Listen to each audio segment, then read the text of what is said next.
देखिए आरंभ में एक व्यक्ति समझता है कि उसका गांव बहुत बड़ा है और जब वो वहां से बाहर निकलता है, जिले में घूमता है तो उसको लगता है कि अब जिला बहुत बड़ा है। जब वो जिले से राज्य में घूमता है तो उसको पता चलता है कि मेरा राज्य बहुत बड़ा है। और जब वो राज्यों से दूसरे राज्यों में जाता है, पूरे देश में घूमता है, अब उसको लगता है कि मेरा राज्य छोटा है, अब मेरा देश बहुत बड़ा है। जब कहीं विदेश जाने का मौका मिलता है तो अब उसको लगता है कि ये दुनिया बहुत बड़ी है। लेकिन अगर उसको इस बात का पता चले कि भैया ये दुनिया जो है बहुत छोटी है, हम जो एक सूरज देखते हैं, 100 अरब सूरज का एक समूह है। और 100 अरब सूरज का एक समूह है और ऐसे ऐसे 100 ही अरब सूर्य है। और उनमें कहीं उनके इर्द गिर्द, उनके आसपास हमारी पृथ्वी है। तो शायद आप अचंभित होंगे। तो यही हमारा ब्रह्मांड है कि 100 अरब सूर्य हैं और उसका एक समूह बनता है। और ऐसे ऐसे 100 अरब ही समूह माने जाते हैं, जिनको समूहों को हम गैलेक्सी कहते हैं, और उन सब से मिलके हमारा ब्रह्मांड बनता है। आइए हम सीखते हैं ब्रह्मांड जो है हमारा वो कैसे बना, उसकी उत्पत्ति कैसे हुई। ठीक है, देखिए ओरिजिन ऑफ यूनिवर्स, ब्रह्मांड की उत्पत्ति।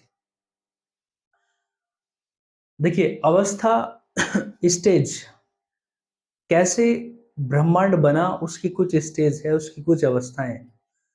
सबसे पहले क्या था, हमारा जो ब्रह्मांड नहीं था, आपको पता है पृथ्वी भी नहीं थी। पृथ्वी को भी माना जाता है कि भाई कुछ समय पहले जो है एक टुकड़ा था, गर्म था, इस पे वर्षा हुई, धीरे धीरे ठंडा हुआ, जीवन संभव हुआ। तो सूर्य भी नहीं था, अन्य ग्रह भी नहीं थे, कुछ भी नहीं था। आरंभ में जो है क्या था, सिर्फ एक बिंदु था। ठीक है, और वो बिंदु कौन सा था, ये वाला बिंदु। ठीक है, अब ये जितनी आज हमारी यूनिवर्स में, हमारे ब्रह्मांड में ऊर्जा है, वो सारी की सारी ऊर्जा केवल और केवल उसी एक बिंदु में थी। ठीक है, सारी ऊर्जा इसी में थी। और इसका जो आयतन था, वॉल्यूम इसका बहुत कम था। ठीक है, आयतन जो है वो कैसा था, कम था, बहुत कम था। क्योंकि हमें पता है कि वो एक सिर्फ एक पॉइंट था, तो जितना एक पॉइंट का आयतन होगा, वॉल्यूम होगा, उतना उसका आयतन है। लेकिन इसके अंदर जो है जितना मैटर हमारे यूनिवर्स में, जितनी पावर हमारे यूनिवर्स में, ऊर्जा हमारे पूरे यूनिवर्स में, ब्रह्मांड में, वो सारी की सारी इसमें समाई हुई थी। इसमें टेम्परेचर बहुत ज्यादा था और इसका जो डेंसिटी है, इसका जो घनत्व था, वो भी इसमें बहुत ज्यादा था। अचानक से क्या होता है, इसमें एक ब्लास्ट होता है। ठीक है, इसमें जो है एक ब्लास्ट होता है। और ये जो प्रोसेस है, ये जो बिंदु जो ब्लास्ट हुआ है, ये घटना है हमारी 15 बिलियन वर्ष पहले। और इस ब्लास्ट को हम क्या बोलते हैं, बिग बैंग बोलते हैं। और जब बिग बैंग हुआ, इसमें ब्लास्ट हुआ, तो इस ब्लास्ट से तीन चीज का जन्म हुआ। तीन चीज बनी, कौन कौन, एक समय, स्थान और इलेक्ट्रॉन, न्यूट्रॉन और प्रोटॉन। तीन चीजें इसमें बनी, इलेक्ट्रॉन, प्रोटॉन, न्यूट्रॉन।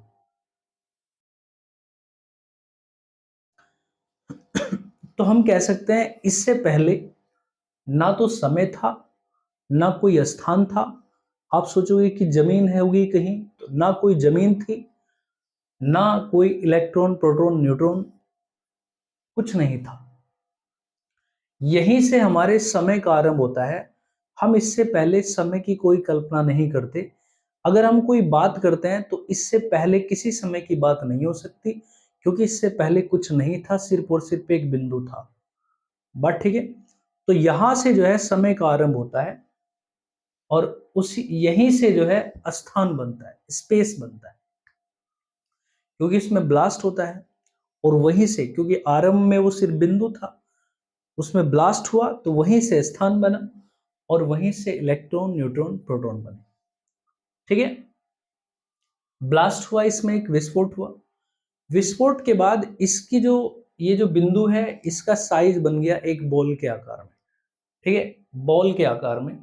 और यही जो बॉल है देखते ही देखते क्या बन गया, एक फायर बॉल बन गई, ठीक है। उसमें जो है आग, जो आग की बॉल थी वो बॉल बन गई जिसमें आग थी, बहुत ज्यादा उसमें टेम्परेचर था। और इसी में जो है electron proton, electron neutron proton और न्यूट्रिनो, इसी के अंदर ये तीनों तीन चार, ये चार चीजें जो है इसी फायर बॉल के अंदर बनी। कुछ समय बाद तभी इस धीरे धीरे इसी फायर बॉल का क्या बना, इसी फायर बॉल में इसका साइज थोड़ा डेवलप हुआ, साइज बढ़ा। और इसमें जो टेम्परेचर था फायर बॉल के कंपैरिजन में, यहाँ पर टेम्परेचर बहुत ज्यादा हो गया। और जब टेम्परेचर ज्यादा हुआ तो इसी को, इसको हमने इसीलिए वृहद ताप नाभिकी बोला, या फिर जायंट थर्मोन्यूक्लियर हम इसको इंग्लिश में बोलते हैं, जायंट थर्मोन्यूक्लियर, वृहद ताप नाभिकी, जिसमें टेम्परेचर बहुत ज्यादा था, ठीक है। तो टेम्परेचर जो है इसमें तापमान क्या था, बहुत ज्यादा था। देखिए फायरबॉल में जो है इलेक्ट्रॉन न्यूट्रॉन प्रोटॉन और न्यूट्रिनो ये सब बना, इसके बारे में थोड़ा सा आप परिचित होंगे। न्यूट्रिनो हमारा एक ऐसा एलिमेंट है कि अगर आप 1600 मीटर चौड़ी एक कांच की दीवार में इसको हल्के से अगर ऐसे कर दिया जाए तो वो उसमें पार हो जाएगा, ठीक है। इतना न्यूट्रिनो जो है इतना पावरफुल है। इस पे काफी रिसर्च चल रही है कि भविष्य में हम क्यों ना दूसरे ग्रहों पर इसको ले जाकर उसको वहाँ जो है ग्रहों के अंदर डाल दिया जाए, और वहाँ से हम जो है वहाँ जो मिनरल्स है वहाँ के बारे में हम रिसर्च कर सके, ठीक है। तो फायरबॉल के बाद जो है जायंट थर्मोन्यूक्लियर या फिर वृहद ताप नाभिक बना, इस वृहद ताप नाभिकी बना, इसमें टेम्परेचर बहुत ज्यादा था। अब देखिए इसका साइज क्या हुआ, धीरे धीरे बढ़ता गया। और साइज आरंभ कहाँ से हुआ था, तो सिर्फ एक बिंदु से बना, ठीक है। बिंदु से जो है ब्लास्ट, बिंदु में ब्लास्ट हुआ, एक बॉल बनी, फायर बॉल बनी, फिर साइज फिर बढ़ा, वृहद ताप नाभिकी बना, फिर साइज बढ़ा, साइज बढ़ा तो उसमें मतलब फैलाव हुआ, ठीक है। और जब किसी चीज में फैलाव होता है तो उसका जो टेम्परेचर है वो डिक्रीज होता है, ठीक है। उसका टेम्परेचर डिक्रीज होता है। आप पानी ले लीजिएगा, पानी को आप गर्म करके जो है उसको फैला दीजिएगा तो वो ठंडा हो जाएगा। आप लोहे को मेल्ट करिएगा, लोहे को पिघलाइएगा, टेम्परेचर पे आपने उसको पिघलाया और कुछ समय बाद आपने उसको फैला दिया, तो पता चला कि बाद में क्या हुआ, जब हमने उसको फैलाया तो उसका टेम्परेचर डाउन हो गया। तो टेम्परेचर फैलाने से किसी चीज को उसका जो टेम्परेचर है वो डिक्रीज हो जाता है। इसी तरह से जो जायंट थर्मोन्यूक्लियर था इस उसमें फैलाव हुआ तो उसका जो टेम्परेचर है वो क्या हुआ, डिक्रीज हो गया। और वो टेम्परेचर कहाँ आ गया, 4000 डिग्री सेल्सियस आ गया, ठीक है, जो बहुत कम था वृहद ताप नाभिकी जायंट थर्मोन्यूक्लियर के कंपैरिजन में, बहुत कम था। अब देखिए ये कम था, यहाँ पर जो इलेक्ट्रॉन न्यूट्रॉन प्रोटॉन जो थे ये मोशन की अवस्था में थे, यहाँ इस जगह गति की अवस्था में थे। गति में थे तो वो आपस में मिल नहीं पाए, ठीक। मिले कब, जब उसका टेम्परेचर कम हुआ, ठीक है। टेम्परेचर ज्यादा था तो नहीं मिल पाए, लेकिन यहाँ टेम्परेचर डिक्रीज हुआ तो इलेक्ट्रॉन प्रोटॉन और जो आपका न्यूट्रॉन है ये एलिमेंट जो है वो मिले। और जब तीन एलिमेंट ये मिल जाते हैं तो हमें पता है उसके मिलने से क्या बनता है, एटम बनता है, ठीक है। लेकिन ये जो एटम थे इनमें प्रधानता थी हीलियम और हाइड्रोजन की। हीलियम और हाइड्रोजन की प्रधानता ज्यादा थी, जो हमें पता है कि आज हमारे अंतरिक्ष में और सूर्य में इसी की मात्रा ज्यादा है, ठीक है। अब देखिए एटम बना, प्रधानता किसकी है, हीलियम और हाइड्रोजन की है। जब ये हाइड्रोजन और हीलियम की प्रधानता है तो इससे क्या बना होगा आप खुद सोच सकते हो, इससे जो है तारा बना, तारे से मतलब सूर्य बना, बट ठीक है। और जब ये सूर्य बना, इसी तरह से धीरे धीरे और सूर्य बने। इन सूर्यों की संख्या जो है इन सूरज की जो संख्या है, सन की संख्या है, वो बहुत ज्यादा हो गई, ठीक है। और जब ज्यादा हुई तो उनका जो एक समूह बना, उस समूह को हमने क्या बोला? उस समूह को बोला हमने गैलेक्सी, ठीक है? उस समूह को हमने क्या बोला? गैलेक्सी बोला, ठीक है? तो देखिए, इसमें फैलाव हुआ, फैलाव के बाद उसमें टेम्परेचर डिक्रीज हुआ, 4000 डिग्री सेल्सियस टेम्परेचर हुआ, 4000 डिग्री सेल्सियस पे जो है इलेक्ट्रॉन, न्यूट्रॉन, प्रोटॉन तीनों एलिमेंट जो है क्या हुआ? एक जगह आया, उससे हमारा एटम बना, एटम में जो है हीलियम और हाइड्रोजन की प्रधानता ज्यादा है, तो उससे एक तारा बना, तारे से मतलब सूर्य बना। अब ये फैलता गया तो इससे और ज्यादा तारे बने, और ज्यादा सूर्य बने, और सूर्य प्लस सूर्य प्लस सूर्य इससे मिलकर जो है हमारा क्या बना? एक गैलेक्सी बना। गैलेक्सी क्या होता है? गैलेक्सी होता है बहुत सारे तारों का जो है वो समूह। तारों से मतलब देखिए, तारा क्या होता है? तारा ये नहीं जो आप जो है आप आकाश में जो जिसको आप तारे बोलते हैं, ये तारे नहीं है। तारे देखिए वो होता है जिसकी अपनी ऊर्जा हो, जिसकी अपनी एनर्जी हो, ठीक है? जिसका अपना प्रकाश हो, हम ये कह सकते हैं। वो जो है तारा होगा। ये नहीं कि जो आप आकाश में देखते हो ये तारे नहीं है, इनकी अपनी, ये अपनी ऊर्जा से नहीं चमकते, ठीक है? अपनी ऊष्मा से नहीं चमकते, ठीक है? सूर्य जो है वो अपनी ऊष्मा से चमकता है। चंद्रमा की अपनी अपना प्रकाश नहीं है चंद्रमा का, ठीक है? चंद्रमा क्यों चमकता है? चंद्रमा जो चमकता है वो सूर्य के प्रकाश से चमकता है, ठीक है? तो अगर चंद्रमा का अपना प्रकाश होता तो क्या होता? चंद्रमा कभी भी हमें आधा नहीं दिखाई देता। जो हमें आधा साइज दिखाई देता है चंद्रमा का, वो पृथ्वी से जो बाहर की साइड होता है वो दिखाई देता है। जो नहीं दिखाई देता वो पृथ्वी के सामने छुपा हुआ होता है, क्योंकि उस छुपे हुए हिस्से पर पृथ्वी जो है, पृथ्वी की छाया पड़ती है, और पृथ्वी की छाया पड़ने से जो है वो हिस्सा हमें नहीं दिखाई देता। अगर उसका अपना प्रकाश होता तो उसमें उस छुपे हुए हिस्से में भी चमक होती, और वो चंद्रमा जो है हमें चमक देता। वो पूरा का पूरा हमेशा पूरा चंद्रमा जो है वो दिखाई देता अगर उसका अपना प्रकाश होता। तो अपना जो प्रकाश होता है वो केवल तारों का अपना प्रकाश होता है, ठीक है? तो इन तारों से जो है क्या बना? एक गैलेक्सी बनी। और माना जाता है कि 1 अरब तारों का जो समूह होता है वो एक गैलेक्सी कहलाता है। 1 अरब तारों का समूह एक गैलेक्सी कहलाता है। तारों से मतलब सूर्य। तो ऐसा नहीं है कि हमारे यहाँ जो हमारा जो ब्रह्मांड है, इस ब्रह्मांड में सिर्फ एक ही सूर्य है, ऐसा नहीं है।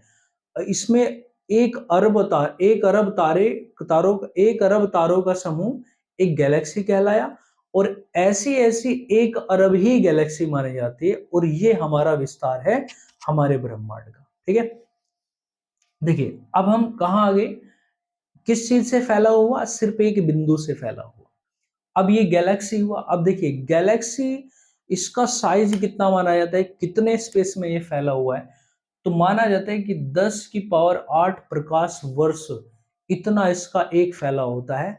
और अब देखिए, ये अगर किलोमीटर में लिखा होता तो आपको इजीली समझ आता, लेकिन 10 की पावर 8 प्रकाश वर्ष का मतलब ये है, एक प्रकाश वर्ष पहले मैं डिफाइन कर देता हूं। एक प्रकाश वर्ष इतना होता है कि सूर्य का जो प्रकाश है एक वर्ष में जितनी दूरी तय कर लेगा। आपको पता है जो सूर्य है उसका प्रकाश हमारी जमीन पर कितने समय में आता है? तो सूर्य का प्रकाश जो पृथ्वी पर है उसमें उसको आने में लगभग 500 सेकंड लगती है, ठीक है? 500 सेकंड। अब आप देखिएगा, एक साल में वो प्रकाश कितनी दूर जाएगा? जो प्रकाश पृथ्वी पर केवल और केवल कितने समय में आ जाता है? 500 सेकंड में आ जाता है। तो वो एक साल में कितनी दूरी तय करेगा? इतनी दूरी जब तय हो जाएगी तो वो कहलाएगा आपका एक प्रकाश वर्ष, ठीक है? तो एक प्रकाश वर्ष, लेकिन ये एक प्रकाश वर्ष इसका व्यास नहीं है गैलेक्सी का, ये है 10 की पावर 8। 10 की पावर 8 का मतलब 10 के आगे 8 जीरो लगा दीजिएगा, ठीक है? इतने प्रकाश वर्ष, इतने प्रकाश वर्ष, ठीक है? तो इतने प्रकाश वर्ष मतलब इतनी चौड़ाई की जो है एक गैलेक्सी है, और इन गैलेक्सी की संख्या 100 अरब मानी जाती है, ठीक है? तो इतना विस्तृत हमारा ब्रह्मांड है। हम सिर्फ पृथ्वी पर जो है सिर्फ छोटी छोटी बातों के लिए लड़ रहे हैं। ऊपर वाले ने इसको इतना विस्तृत है कि आप इसके बारे में सोच भी नहीं सकते, हमारी कल्पना भी नहीं है वहां तक जो है, जहां तक इसका विस्तार है, ठीक है? चलिए, तो गैलेक्सी का जो विस्तार है वो 10 की पावर 8 प्रकाश वर्ष है, और एक प्रकाश वर्ष को मैंने आपको डिफाइन किया। फिर देखिए गैलेक्सी को पहली बार किसने देखा, तो ध्यान रखना गैलीलियो ने जो है गैलेक्सी को पहली बार देखा। लेकिन देखिएगा, हमें पता है कि जो गैलेक्सी है वो क्या है, गैलेक्सी है एक तारों का समूह, ठीक। तो अगर मैं आपसे पूछूं कि हम भी तो किसी सूर्य के पास रहते हैं, हमारी जो गैलेक्सी है वो कौन सी होगी, तो देखिए ये वाली जो गैलेक्सी है ये हमारी गैलेक्सी है, इसका नाम है दुग्ध मेखला। हम इसको इंग्लिश में बोलते हैं मिल्की वे, और इसका ही दूसरा नाम है आकाश गंगा। इसी आकाश गंगा में हमारा सूर्य है, और उसी हमारे सूर्य के साथ साथ ध्यान रखना आपके जो 100 अरब, ठीक है, 100 अरब जो सूर्य हैं हमारी आकाश गंगा में, 100 अरब सूर्य हैं हमारे सूर्य सहित। तो उसी में जो है हमारी भी पृथ्वी है। तो हमारी जो पृथ्वी है कौन सी में है, दुग्ध मेखला में है। क्वेश्चन कभी पूछा जाए कि दुग्ध मेखला के समीप कौन सी गैलेक्सी है, तो हमारे पास में जो निकटतम, सबसे निकटतम गैलेक्सी है वो कौन सी है, एंड्रोमेडा, या फिर हम उसको बोलते हैं देवयानी, ठीक है। और इसी फिर जो है एक गैलेक्सी इसी में है हमारी M32, ठीक। और ऐसी ऐसी बहुत सारी गैलेक्सी हैं। अगर हम इन गैलेक्सियों का समूह बना दे तो ये 100 अरब गैलेक्सियों का समूह जो होता है वो क्या कहलाएगा, आपका सुपर क्लस्टर कहलाता है, ठीक है, सुपर क्लस्टर गैलेक्सी। देखिए यहाँ ये हमारी गैलेक्सी है। अब देखिए ये गैलेक्सियों का समूह है, एक ये गैलेक्सी, ये गैलेक्सी, ठीक है। इनका जो फिर ये समूह है ये आपका क्या कहलाएगा, ये सुपर क्लस्टर कहलाएगा, या फिर आकाश गंगा, सुपर क्लस्टर गैलेक्सी, या फिर आकाश गंगाओं का महापुंज, ठीक है। चलिए, तो देखिए इस तरह से जो है हमारे ब्रह्मांड का विस्तार हुआ, सिर्फ एक बिंदु से विस्तार हुआ, और एक बिंदु में जो ब्लास्ट हुआ उसी ब्लास्ट को जो है हमने क्या बोला, उसी को हमने बिग बैंग बोला। और बिग बैंग से ही ये जो है हमारा संपूर्ण ब्रह्मांड इसमें फैला हुआ, संपूर्ण ब्रह्मांड हमारा बिग बैंग से फैला, ठीक। अब देखिए आपसे क्वेश्चन कभी पूछा जाए कि बिग बैंग सिद्धांत जो है वो किसने दिया, देखिए ये मैं अब आगे इसकी रिसर्च पे मैं बात करने जा रहा हूं कि रिसर्च जो है वो कब कब हुई और किसने रिसर्च की। H.E. हबुल नाम का एक भूगोलवेत्ता, ठीक है, H.E. हबुल, इसने 1920 में टेलीस्कोप में पाया कि तारे जो है वो अपनी डिस्टेंस, तारे जो है अपनी डिस्टेंस ज्यादा करते जा रहे हैं। मतलब सूर्य, जो दो सूर्य हैं उनके बीच में जो दूरी है वो बढ़ती जा रही है, ठीक है। और उन्होंने अपने टेलीस्कोप में पाया कि तारों की जो दूरी है वो बढ़ती जा रही है। तो इसका मतलब आपसे अगर पूछा जाए तो एक बात तो निश्चित है, उस टेलीस्कोप ने ये नहीं बताया कि वो कभी एक जगह थे, सिर्फ इतना बताया कि दो तारों के बीच की जो दूरी है वो बढ़ती जा रही है। तो आप इससे खुद अनुमान लगा लोगे कि भैया कभी इसका मतलब दूरी कम थी, और वो जो कम दूरी है वो भी जो है कभी ना कभी बड़ी होगी, तो इसका मतलब दूरी उससे भी कम थी। और फिर जो दूरी वो कम थी वो भी कभी ना कभी बड़ी होगी, तो इसका मतलब उससे भी कम थी। और वो घटते घटते घटते घटते हम उसको कहाँ ले जाएंगे, सिर्फ एक पॉइंट पर ले जाएंगे, ठीक है। तो ये जो है हमारा H.E. हबुल की थ्योरी ये कहती है कि वास्तव में कभी एक चीज थी, सिर्फ एक बिंदु था, उसी एक बिंदु से हमारा ये यूनिवर्स बना, ठीक है। लेकिन H.E. हबुल ने बिग बैंग थ्योरी नहीं दी है, ठीक है, इसका मतलब बिग बैंग नहीं है ये। हालांकि ये कह सकते हैं कि हाँ ये बिग बैंग से जो है संबंधित है, लेकिन बिग बैंग इसने नहीं दिया, ठीक है। अब देखिए आगे आते हैं, दूसरा एक वैज्ञानिक है जॉर्ज लेमेंटेयर, ठीक है, लेमेंटेरे भी बोल सकते हैं, लेमेंटेरे, लेमेंटेयर। तो ये एक वैज्ञानिक था 1966 में, इसने बिग बैंग सिद्धांत दिया। वही कि भैया पहले एक बिंदु था, उस बिंदु में बहुत ज्यादा ऊर्जा थी, आयतन कम था, तापमान ज्यादा था, घनत्व उसका बहुत ज्यादा था। अचानक से ब्लास्ट होता है, बॉल बनी, फायर बॉल बनी, इलेक्ट्रॉन न्यूट्रॉन प्रोटॉन थे, उनमें जो है टेम्परेचर बहुत ज्यादा थे, तो ज़्यादा टेम्परेचर था तो इसका मतलब वे गतिशील थे, वो एक जगह नहीं मिल पा रहे थे। अगर एक जगह मिल जाते तो वहीं एटम बन जाते, आगे की हमें इनकी आवश्यकता नहीं होती, वहीं से सूर्यों का निर्माण हो जाता एटम में, क्योंकि हीलियम और हाइड्रोजन की मात्रा होती। तो यहाँ मोशन में थे, गति में थे, टेम्परेचर बहुत ज़्यादा था। यहाँ पर अगर टेम्परेचर और ज़्यादा हो गया, ठीक है, वृत्त ताप नाभिक जायंट थर्मोन्यूक्लियर बना, लेकिन आगे बहुत ही ज़्यादा फैलाव हुआ, और जब फैलाव होता गया तो धीरे धीरे वो ठंडा होता गया, 4000 डिग्री सेल्सियस पर आया। इलेक्ट्रॉन, न्यूट्रॉन, प्रोटॉन जो है आपस में मिल गए, क्योंकि टेम्परेचर डाउन हो चुका, डिक्रीज हो चुका। अब गतिशील अवस्था में तो थे, लेकिन उनको मिलने का मौका मिल गया, ठीक है, आपस में मिले, उन्होंने एटम बना दिया, और हीलियम हाइड्रोजन की मात्रा ज्यादा है, तो इसका मतलब तारों का निर्माण कर डाला। अब एक तारा बना, और तारों से जो है अब इनकी मात्रा, इनकी जो क्वांटिटी है वो बहुत ज्यादा है, तो तारे बहुत ही ज्यादा बने, धीरे धीरे बढ़ते चले गए, बढ़ते चले गए। एक तारों का समूह, 100 अरब तारों का समूह क्या बोल दिया, एक गैलेक्सी बोल दिया। और ऐसे ही जो है 100 अरब ही ऐसी ऐसी गैलेक्सियां बन गई, हमारा संपूर्ण ब्रह्मांड बन गया, ठीक है। तो ठीक है, अब देखिए आगे क्या हुआ। इसने बताया कि ये जो है जॉर्ज लेमेंटेयर ने 1966 में ये बिग बैंग सिद्धांत दिया, पूछा जा सकता है एग्जाम में। लेकिन अब देखिएगा, नेक्स्ट ईयर 1969 में इसकी थ्योरी पर जो है एक कह लीजिएगा उसको बताया, उन्होंने रिसर्च किया और बताया कि बिग बैंग जो है वो सत्य है, वो बिल्कुल सही है। तो याद रखना, रॉबर्ट वैगनेवर, इन्होंने 1967 में इसको ट्रू माना, या कह सकते हैं कि जॉर्ज लेमेंटेयर की 1966 बिग बैंग सिद्धांत की इन्होंने पुष्टि कर डाली, ठीक है। चलिए अब देखिए क्या होता है 2001 में। 2001 में आपको पता होना चाहिए कि जो यूएसए का जो रिसर्च सेंटर है, स्पेस रिसर्च सेंटर, नासा, सभी लोग परिचित है। तो वो अमेरिका के एक पूर्वी तट पर एक क्या है, एक द्वीप है, उसका नाम है मैरीलैंड।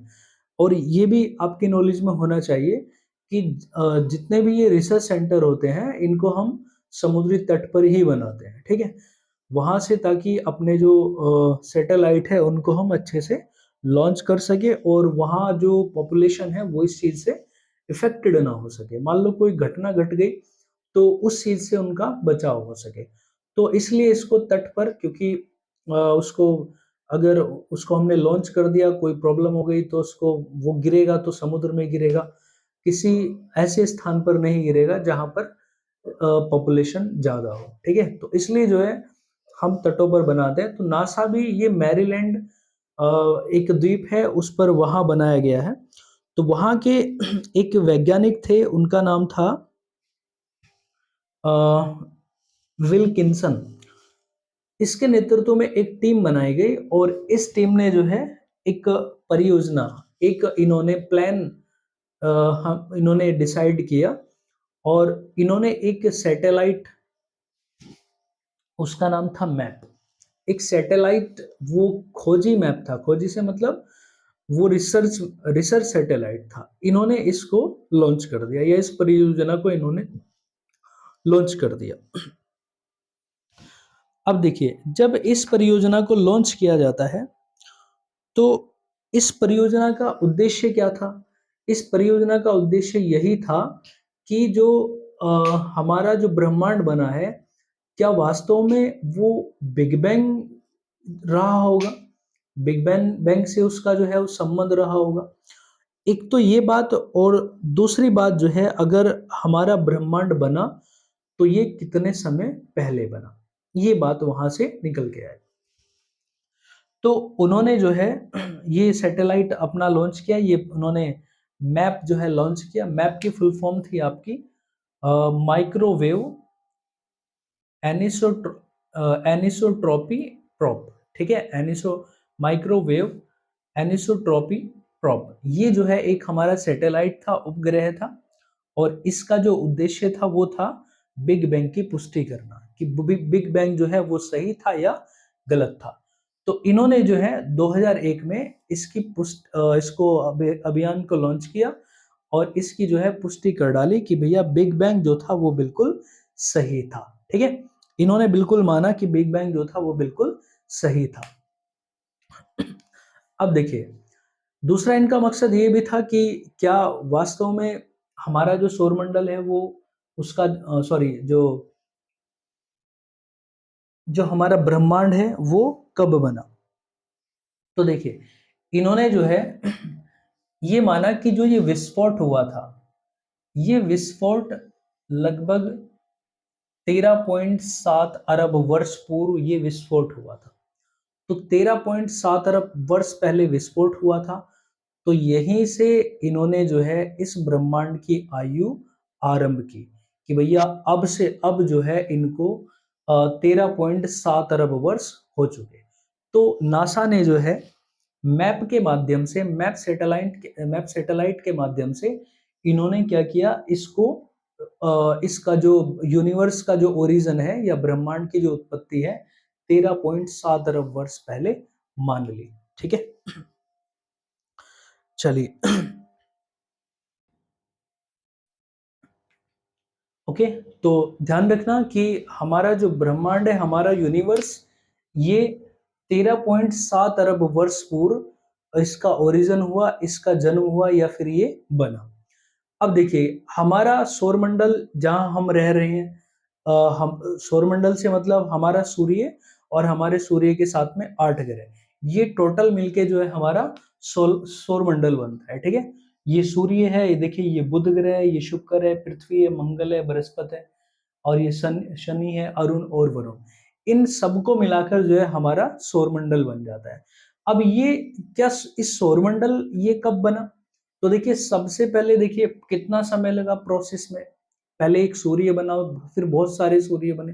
तो ऐसा नहीं है कि जो पहला सूर्य बना उसी के साथ में हमारे सौरमंडल का निर्माण हो गया, ऐसा नहीं है। हमारा जो सौरमंडल बना, ये हमारा सौरमंडल, ये माना जाता है कि 10.7 अरब वर्ष बाद बना। ठीक है, 10.7 अरब वर्ष बाद बना। ठीक है, किसके? जब ये बिग बैंग हुआ, इसके जो है 10.7 अरब वर्ष बाद हुआ। लेकिन ये आज से कितने टाइम पहले? क्योंकि अब से तो ये पहले हो चुका। तो याद रखना, आज से 4.5 अरब वर्ष पूर्व माना जाता है कि इसका जो है ओरिजिन हुआ, हमारा जो सौरमंडल है ये बना। ठीक है, तो अगर बिग बैंग के बाद पूछा जाए, तो बिग बैंग के बाद जो है वो सौरमंडल 10.7 अरब वर्ष बाद बना। और आज से अगर हम बात करें, तो आज जो है आज से 4.5 अरब वर्ष पहले की ये घटना है जब हमारा सौरमंडल बन चुका था। ठीक है, चलिए अब देखिए, नेक्स्ट आते हैं। देखिए, 13 फरवरी 11 फरवरी 2013 को